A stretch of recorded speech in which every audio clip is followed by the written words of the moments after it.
Salut les amis, j'espère que vous allez bien. Je suis très contente de vous retrouver aujourd'hui pour une vidéo préenregistrée. Alors je suis au bureau donc ça va être assez bref.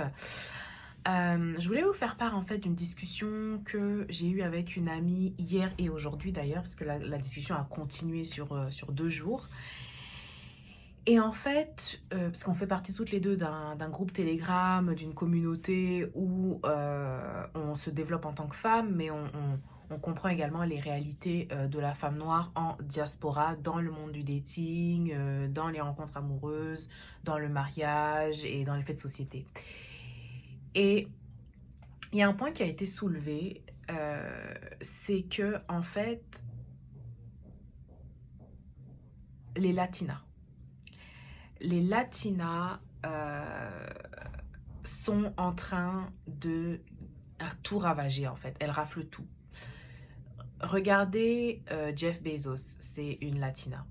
Regardez Pinot, c'est Salma Hayek. Regardez... Il y en a plein d'autres. Il y en a plein d'autres en fait. Il y en a plein d'autres. Je ne peux même pas les nommer, il y en a plein d'autres. Mais même, moi, je regarde dans mon milieu du travail, en fait, les latinas elles sont pas grosses.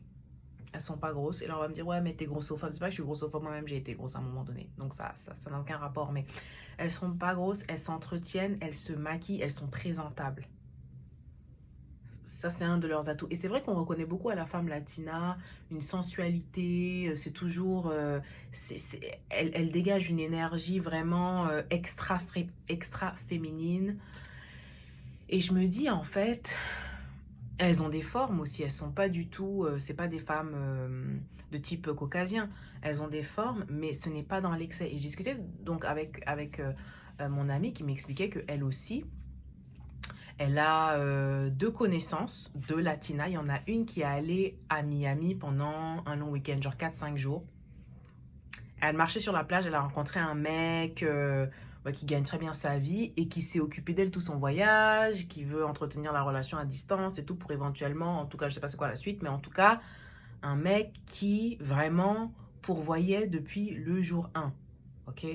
Là, vous allez peut-être me demander, oui, mais peut-être qu'elle a couché avec, je ne sais pas si elle a couché avec, et je ne pense pas qu'elle ait couché avec parce qu'elle est revenue au Canada. Et le mec l'appelle, il communique avec, il lui fait comprendre que lui, il veut que la relation continue parce que il doit venir au Canada à un moment donné, tout bref. Je ne vais pas rentrer dans les détails. Mais ça a surpris en fait mon amie, Carole, je vais l'appeler Carole. Ça a surpris beaucoup Carole parce qu'elle s'est dit, en fait, quand un mec il rencontre vraiment sa dream girl, quand il rencontre la femme qui lui plaît vraiment, il va tout faire en fait. Et c'est ça. C'est exactement ça. Elle a une autre copine latina, qui elle s'est trouvé un Canadien blanc qui fournit tout, qui est un pourvoyeur. Alors que dans la mentalité des gens ici, c'est pas vraiment ancré. Peut-être en Europe, ils sont encore un peu machos et tout, mais au Canada, c'est vraiment le pays de la femme et surtout la province dans laquelle je suis, au Québec, c'est vraiment la province de la femme, quoi. Donc, disons que ce n'est plus d'actualité, en fait, d'être d'être un pourvoyeur. Mais justement, parce que je lui ai posé la question, est-ce qu'elle est grosse, est-ce qu'elle est mince? Elle m'a dit, les deux sont pas extrêmement jolies, mais ce sont des femmes qui sont dans le sport, elles sont pas grosses, elles sont athlétiques. Voilà. Après, ça ne fait pas tout, hein, ne vous méprenez pas, ça ne fait pas tout, mais l'aspect physique est très, très important. Or, nous, les femmes noires, même si on a des formes, on se galvanise à dire qu'on a des formes et on ne fait rien pour les entretenir et ensuite on s'étonne que ça va dans tous les sens. Mais j'ai répondu à Carole pour lui dire, écoute, parce qu'elle m'a dit, oui, nous, on a des corps qui sont plus volumineux et on a tendance à gonfler beaucoup plus rapidement. La culture du sport, c'est pas vraiment chez nous. Et ça, c'est vrai, on est plus dans la danse. On est plus dans la danse, mais pour la culture de prendre soin de son corps, de faire du sport, de faire une activité physique, c'est pas vraiment dans notre mentalité. Mais en même temps, j'ai soulevé un point pour lui dire que, écoute, tu sais, en même temps, il faut comprendre que... Parce que on parlait des latinas et elle m'expliquait que les latinas, en fait, et dans le groupe Telegram aussi dans lequel je suis, que les latinas, c'est depuis le bas âge qu'on leur apprend à être féminines, qu'on leur apprend à être des séductrices, qu'on leur apprend, en fait, à se mettre en valeur. Ce qui n'est pas le cas de la femme noire en général. Les Sénégalaises, c'est autre chose. Elles sont particulières. Mais la femme noire lambda, la femme africaine lambda, on ne lui apprend pas ce genre de choses. Et une des raisons, c'est parce que dans notre communauté, il y a beaucoup de dérapage. On essaye de protéger la femme africaine de l'œil masculin. Parce qu'il y a beaucoup de dérapage. Je vous ai déjà dit, si vous regardez dans votre entourage de femmes noires, il y en a au moins une sur deux qui a subi des choses venant du sexe opposé. D'accord? Donc, il y a ce phénomène-là. Et donc, les mamans veulent protéger leurs filles de cela. Et les gouvernements aussi, ils ne veulent pas forcément. Là, par exemple, j'ai entendu qu'au Burkina, maintenant, les filles qui vont à l'école doivent avoir des tresses couchées. Mais c'est moche, les tresses couchées. Genre, on voit ton crâne, là. Je veux dire, c'est pas... C'est mon opinion. Je trouve que c'est pas féminin. Je trouve que c'est les tresses qu'on fait en dessous des perruques, là. C'est pas beau, en fait. Si encore, on pouvait faire des... Et puis, il ne faut pas qu'elle mette de mèches, donc pas de rallonge. Moi, les tresses comme ça avec des mèches, je trouve ça très joli. Ou des styles en queue de cheval comme ça, tressés avec la queue de cheval et les longues mèches, c'est très joli. Mais des nattes basiques couchées comme ça sur le crâne, sans longueur et tu as juste la longueur de tes cheveux, tout en sachant que nous, nos cheveux, on a de la difficulté à retenir de la longueur. Ça, c'est un autre sujet. C'est moche en fait. Et donc, c'est comme si on enlève, on extire toute la féminité de la femme noire pour la protéger. Mais le problème, c'est honorable, mais ça ne résout pas le problème. Le problème, c'est de punir ceux qui font des dérapages, ceux qui ont des mauvais comportements. C'est eux qu'on doit punir. On ne doit pas protéger la femme noire en l'enlaidissant, donc l'enlaidir. On doit protéger la femme noire en mettant des conséquences aux actes déplacés des hommes qui font des mauvais comportements. C'est eux qu'on doit punir. On ne doit pas punir la femme par rapport à sa féminité. Ça fait aucun sens. Ça ne fait absolument aucun sens. Mais malheureusement, dans notre communauté africaine, c'est ce qui se passe. Chez les Arabes, c'est autre chose. Mais chez nous, c'est ça. Et je peux vous le dire parce qu'à un moment donné, je me souviens très bien, j'étais dans un pays anglophone avec mes parents et tout. Et j'ai entendu mon père dire, j'ai entendu mon papa dire à ma maman, donc mes parents étaient en train de parler, j'étais pas loin là. Et il a dit, je veux pas que mes enfants soit s'habillent ou aient ce genre de coiffure parce que je ne veux pas qu'on leur porte atteinte. Je veux pas qu'on viole mes enfants, je veux pas qu'on... Oups, je veux pas qu'on... Voilà, je veux pas qu'elles se retrouvent dans des situations où... Et j'ai compris que mon père voulait nous protéger, parce qu'on est deux filles et un garçon. Il voulait nous protéger. Ce qui est juste, et c'est ce qu'un père doit faire. Le seul problème, c'est qu'on enlève à la femme au lieu de punir l'homme. Parce que dans nos sociétés, les hommes ne sont jamais punis. Ils ne sont pas punis. Et c'est pour ça que quand ils viennent en Occident et qu'ils ramènent leur femme du bled et que quand elle arrive ici, elle comprend que s'ils dérapent, il y a des conséquences qu'il va payer. Là, les hommes pensent que les femmes deviennent folles. Non, mon frère, c'est parce que tous tes mauvais comportements dont tu as pris l'habitude en Afrique, tu ne peux pas les appliquer ici sans conséquences, en fait. C'est tout. C'est tout. Mais comme les hommes africains ne sont pas habitués à payer les conséquences de leurs mauvais actes, ben pour eux, c'est un choc et c'est les femmes qui sont folles. Il y a des femmes qui abusent. On s'entend. Mais je parle d'une femme normale, d'une femme équilibrée. Si en Afrique, elle n'a jamais eu justice et que le mec, il continue ses mauvais comportements en Occident et qu'elle sait qu'en Occident, il peut payer pour ce qu'il fait. Par exemple, c'est très commun dans les couples, dans les foyers africains, que la femme ne veuille pas se donner à son homme le soir parce que soit elle est fatiguée, soit elle est énervée, soit ceci, soit cela. Il la violente, il la frappe ou bien il a un rapport non consenti. Je veux dire, et dans l'engrenage de la femme africaine, pas que c'est normal, mais tu dois te laisser faire. Ici, en France, peu importe en Occident, ça se passe le 24 à 3 h du matin, le 25 à 8 h, tu peux être au poste de police. Et à midi, on vient chercher le monsieur pour le mettre en garde à vue. À minima. Tu peux porter plainte. Donc, et ce mec-là va dire qu'elle est devenue folle, tout ça. Moi, je comprends pas, elle a changé depuis qu'elle est ici, elle a ouvert les yeux. Non, mon frère, c'est que là, tu payes les conséquences de tes actes en temps et en heure. Il n'y a pas une histoire de « oh, on va laver le linge en famille, il faut faire asseoir les tontons, ils vont venir lui parler ». Non, tu vas au Newf, en fait. Tu vas au Newf.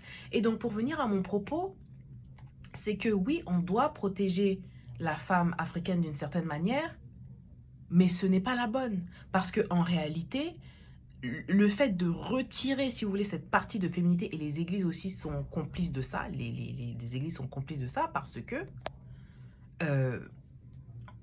une femme qui s'entretient trop, à part les femmes des pasteurs, les femmes qui s'entretiennent trop, on va commencer à leur mettre des étiquettes de Jézabel. Que le maquillage ceci, il faut pas être trop, faut pas mettre de bijoux. Il y en a qui ne mettent même pas de bijoux. Il faut pas mettre des tresses. Faut pas mettre. Il y en a qui mettent le foulard. Il y en a qui font que mettre des jupes longues aux chevilles. Il faut pas s'épiler les sourcils. Faut pas. Enfin, à un moment donné, le fait qu'on retire cet aspect de la, parce que la féminité, c'est la douceur, oui. C'est la chaleur. C'est la bienveillance, mais c'est aussi la séduction. La féminité, la séduction fait partie de la féminité. Et les femmes africaines ne savent pas séduire, à part les Sénégalaises. Dans la grande majorité des cas, ne venez pas sur mon dos, ah oui, non, tel peuple, tel peuple. Je ne connais pas tous les peuples d'Afrique, mais je sais que les Sénégalaises, en partie, et je parle de l'Afrique noire, je ne parle pas des Maghrébines, je parle de l'Afrique noire. Celles qui savent séduire, ce sont les Tchisa.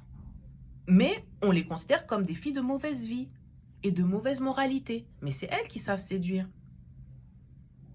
Est-ce que vous voyez un peu le paradigme et le paradoxe? C'est qu'on veut protéger la femme noire des potentiels prédateurs, ce qui est bien.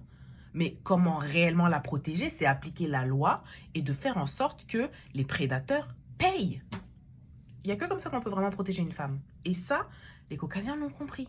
Parce que chez les Blancs aussi, à un moment donné, la femme aussi a eu beaucoup de problèmes. Hein. Elle a eu beaucoup de problèmes. Donc bref, je regardais donc les latinas de mon bureau. Elles sont toujours pimpantes. Il y en a une en particulier, je ne sais pas quel âge elle a. Elle est un peu âgée, elle doit avoir peut-être 45-50 ans. Elle est fine.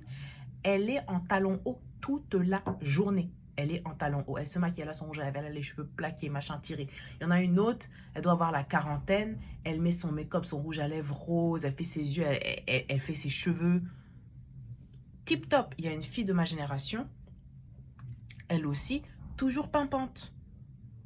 Toujours pimpante, toujours pimpante. Mais quand je vois, même dans les transports en commun, les femmes africaines, c'est compliqué. C'est compliqué. Donc, c'était ma petite vidéo du jour. Je ne sais pas ce que vous en pensez. L'apparence ne fait pas tout, c'est vrai, mais ça fait beaucoup. Ça fait vraiment beaucoup. Et à un moment donné, il faut comprendre que c'est un atout, il faut savoir doser.